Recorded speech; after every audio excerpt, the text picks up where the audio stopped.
Hello folks and welcome to Telling Tinder Tales, podcast where the search for love often goes wrong, dates get weird.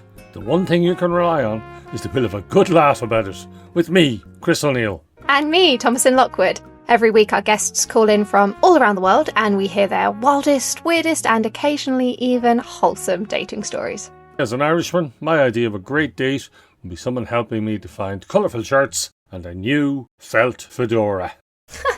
I feel like that's subject to you, not to every Irishman.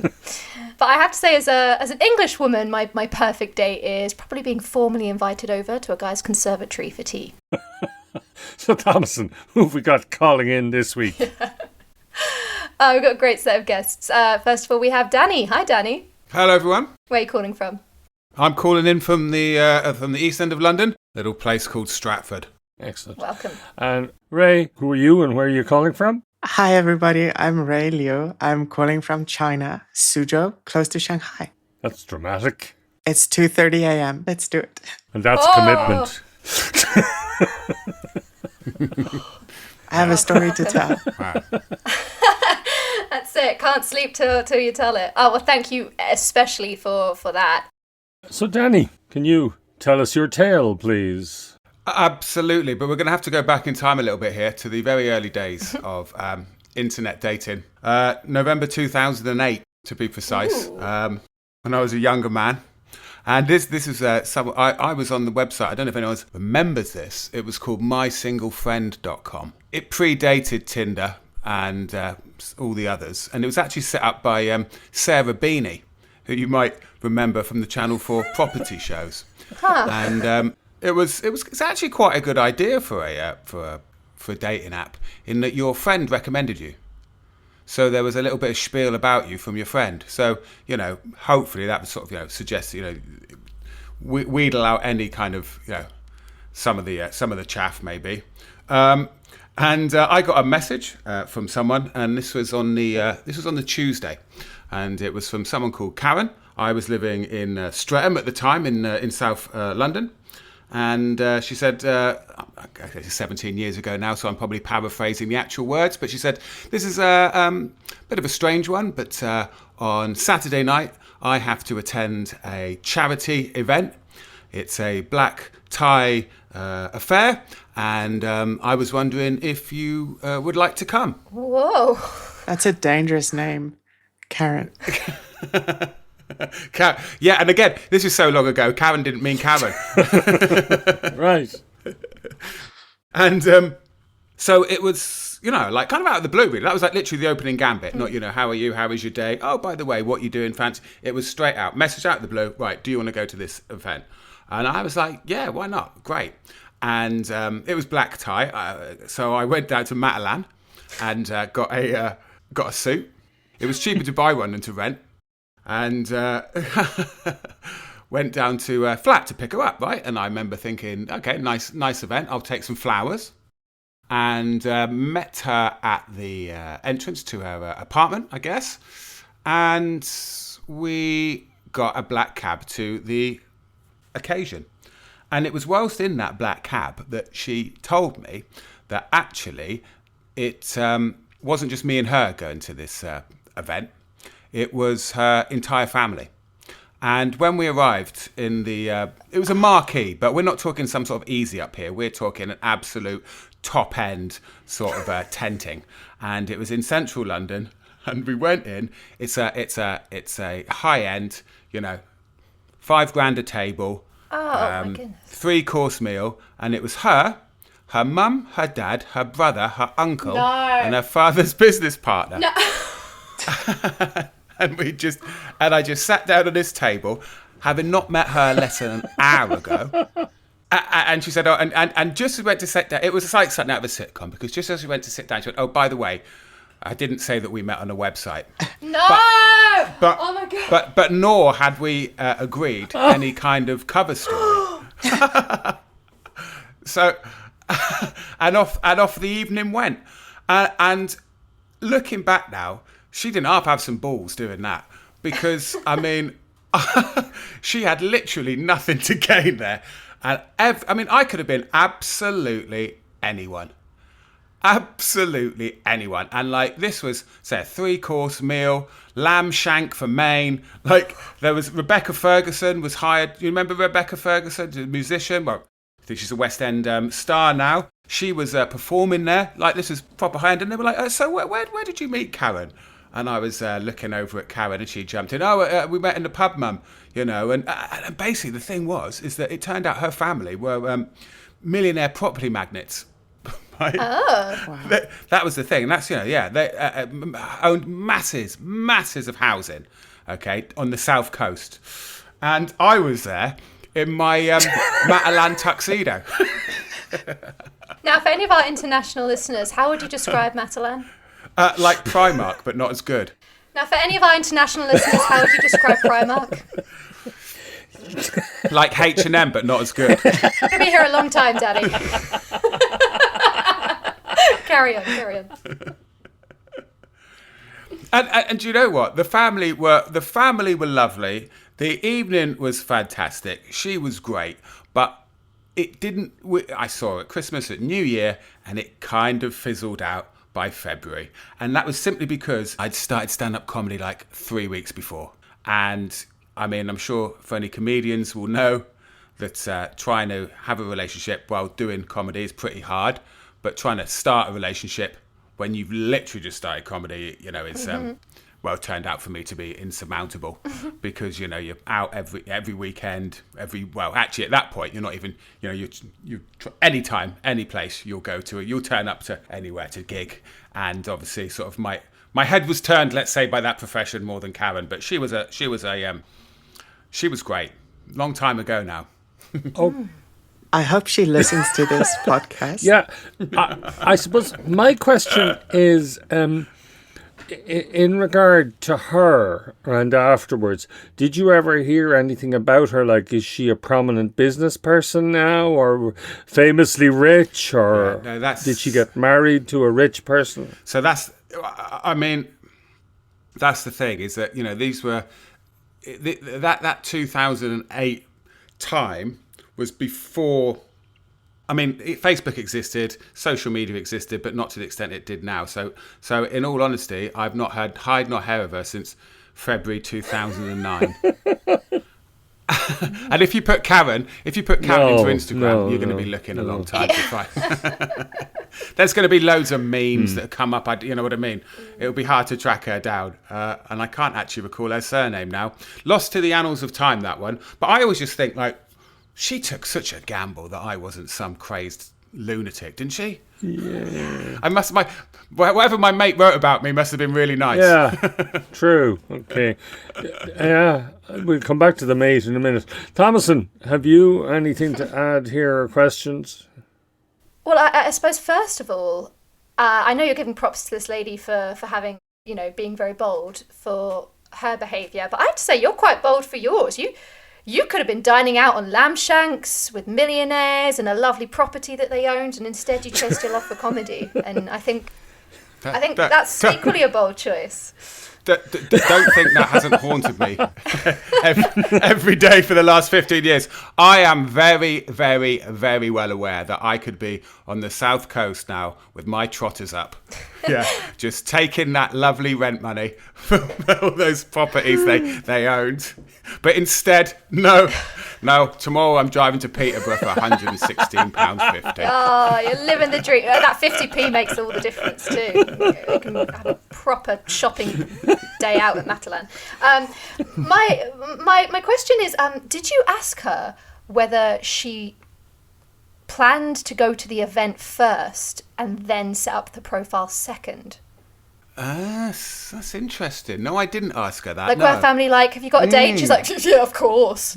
Yeah, and also the thing is, her brother was there without a date, so it wasn't like, it was, you were required. Yeah, and he was a loser to bring one. So, like, I don't know. Okay, interesting. You know what? That's a good point. That's a good point. I don't know which came first, the lamb shank or the Because if we are in this sitcom territory, she's definitely told people all about this date she's bringing, and then has had to hurriedly find someone. Maybe I didn't actually. Maybe that speaks to my ego. I hadn't thought that maybe I was a very last minute replacement. That actually, do you know what? That's never crossed my mind, but that makes quite a lot of sense. You were a last-minute replacement, and I'm going to ruin your ego a bit more. I suspect if there were pictures involved, you looked reasonably like whoever it was that was failing to turn up. So you quite literally fitted the profile. This all of a sudden just feels really obvious now, and I never thought about it. Well, let's see if we can save you. She used me. I was used. Oh no. Well, let's see what our other guests think. Rae, do you have any thoughts or questions? I do have thoughts. I mentioned in the beginning that's a pretty dangerous name, and you said Karen hadn't changed its meaning yet. And now I'm wondering, there's a rich family. There's a girl who, on the fly, found a replacement date for whatever situation that might be. And shortly after, Karen rebranded itself. Maybe she's the original Karen. Yeah, she's the original Karen. It's a conspiracy theory of Karen. Was she upset with the lamb shank? Did she want to speak to the manager? Yeah, do you know what? Funny, yeah, I was thinking about that the other day. I was at a wedding once, and they sent back the lamb, right, because it wasn't cooked to their liking. And I thought to myself, who does that at a wedding? Do you know what I mean? Like, actually, you just stick it in your pocket in a handkerchief, right? You don't send something back at a wedding. But no, that's a good point. You know, she didn't complain about the food, but that would be such a good claim to fame if I was, if I had dated the first ever Karen. In fact, you know what? I'm just going to start telling people that. I was going to say there's a bit there. Yeah, there's a bit there. Hey, this is a really useful podcast. Oh, thanks, Danny. I was a commission. I want commission for that Peterborough gig. You're about to kill it. It's good to know we're a useful podcast. I think we'll put that on our... Danny said we're a useful podcast. Rae, have you anything else to say on the topic? You've spent an inordinate amount talking about the lamb shank. I'm wondering if they had anything else to eat there. I just think lamb shank's such a weird thing, because at the end of the course, there's just all these bones sticking on everyone's plate. It's just very curious. Right. That's the last word on the lamb shank, I promise. Okay. Was there other food? I mean, anything memorable that sticks out? No. If I had to speculate, it would have been a lot of wine was there as well. A lot of wine. Hence slightly shady memories, faded memories. Good. Okay. So not great food, but a great night at the end. It was all right. Except for the shank. Get this, that Matalan tuxedo still fits. Yeah. Mic drop. 17 years on. Admittedly, I can't breathe in it, right? But Very good. but it's remarkably robust as well. I mean, it was astonishingly well made for the price. I remember it now. It's still £50. £50? £50 for the dicky bow as well, chucked in. Those were the good old days when lamb shanks cost nothing. Right on the cusp of a 2008 financial crisis. It was clearly before the crash. Yeah, very good. Okay. So, thank you. Thank you very much, Danny. That was excellent. I thoroughly enjoyed that. Good sartorial advice included as well. Buy your suits in Matalan. Excellent. Very good. Rae, have you a story to tell us, please? I do indeed. And we also have to travel back in time, but not so far, at least. 2015, actually. I moved initially from South Africa to Thailand, and then from Thailand to China. I'd spent 3 years in China, just going crazy. And when I traded in chaos for conformity by moving to China. And I wasn't using Tinder. I was using an app called Tantan. It's the original Chinese Tinder, so to speak. And just a ton of dead-end swipes and swiping fatigue. There was this one girl who just fell into the background. We'd matched and she never replied. I never messaged her, to be fair, because she was always 2,000 kilometers away. And one night, I got a message. Lucky me, from her. It turns out that she was in Hainan, which is the 2,000 kilometers away place, basically China's holiday destination. And she'd been flirting with a DJ, and he told her that she's not his first choice. So she was pissed. And I guess I was part of the lucky Tantan roulette wheel that night. And she messaged me. Now, I was working at a very large English teaching company at the time and not earning a lot of money at all. So pretty poor. And I get this message from this absolutely gorgeous girl. Something you should understand about her. She's in the room next door. Spoiler alert. She's fierce. And she's unapologetic in her pursuit. So the first impression she made was just, I'm not worthy of this vibes. Holy shit. And we went to a restaurant that I thought was really good. And it was for what I was earning.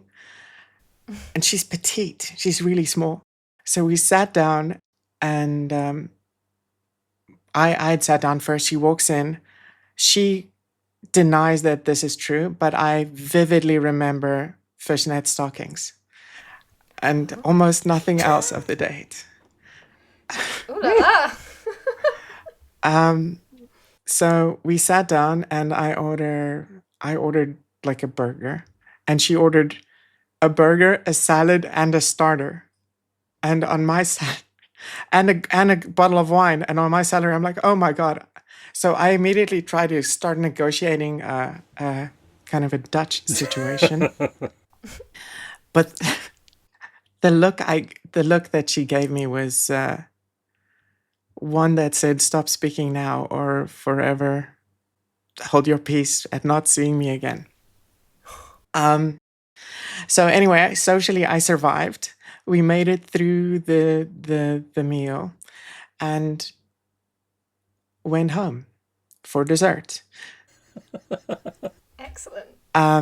So that was lovely. Cut to the next morning after my one night stand and realizing that I have to go to work and she's still asleep. And I don't really know this person very well. But I also don't want to wake her up. So I'm in a situation where I either need to chase her out or give up going to work. And I came up with plan C, which was collect everything of value in my apartment and stuff it in a bag and then go to work. So that evening I got home, she was not there and she didn't message me for another week. And then she did. And 2 weeks later, I had her cats in my apartment. And 2 years later, we got married. Oh, Wow. So we've been married since 2018. Wow. Wow, that was lovely. What a lovely story. See, we do have lovely stories on here sometimes. we do. We do have happy endings. Oh, if you knew what went on behind closed doors, you wouldn't call it that. I mean, fishnet stockings, there you go. First of all, I just have to say that what I find so beautifully universal about humanity is it doesn't matter the culture, it doesn't matter the race, it doesn't matter, what you look like on the outside. It really is clear that all DJs are the same egotistical assholes, because how dare he say, you're the second choice. I cannot believe that. I mean, obviously did you all a favour in the long run. Yeah. My question though, my first question I guess is, in between the first date and Kat in the apartment, what was going through your head? What were you thinking? Mostly just adrenaline. So I guess the conversation at that point was, I was about to move out my lease was up in 3 months, and her lease was up in 2 weeks. And she was talking to me about what she should do, and I said, hey, I'm moving out soon. You can take my apartment.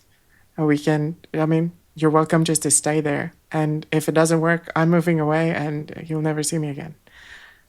But that didn't happen. And the stakes were high straight away. Yeah, it feels weird thinking about it now. I was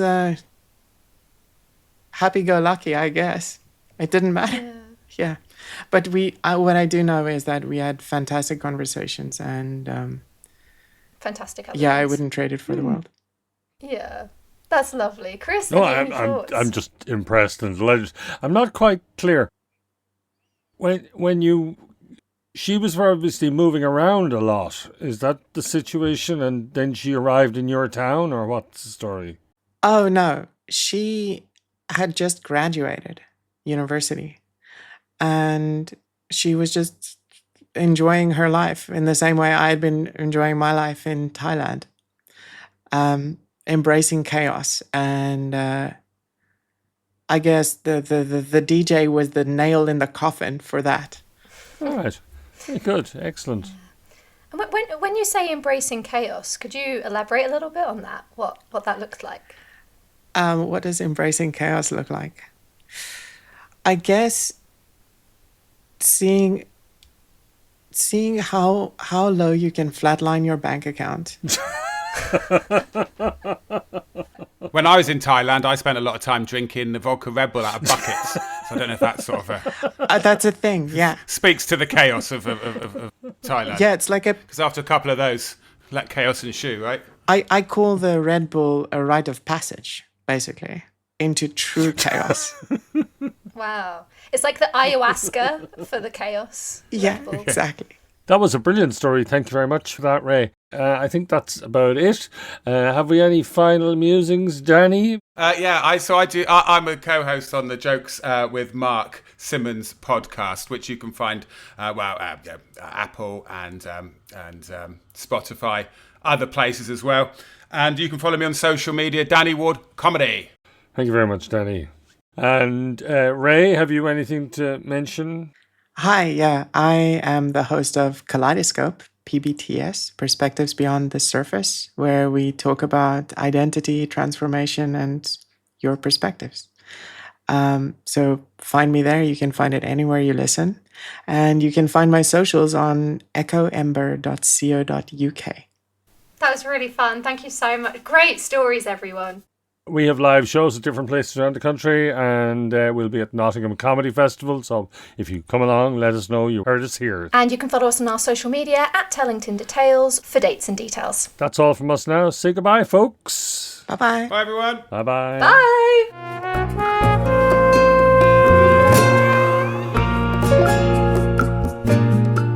Telling Tinder Tales is hosted and produced by me, Chris O'Neill, and Thomasin Lockwood. Produced and edited by Lucy Regan, with music by Kinkas Moreira. It's a Jester's Comedy Dublin production and is no way affiliated with or endorsed by Tinder. If you have a story to tell, please get in touch. Details are in the show notes. And if you like us, instead of swiping right, follow us on Instagram and or TikTok at Telling Tinder Tales.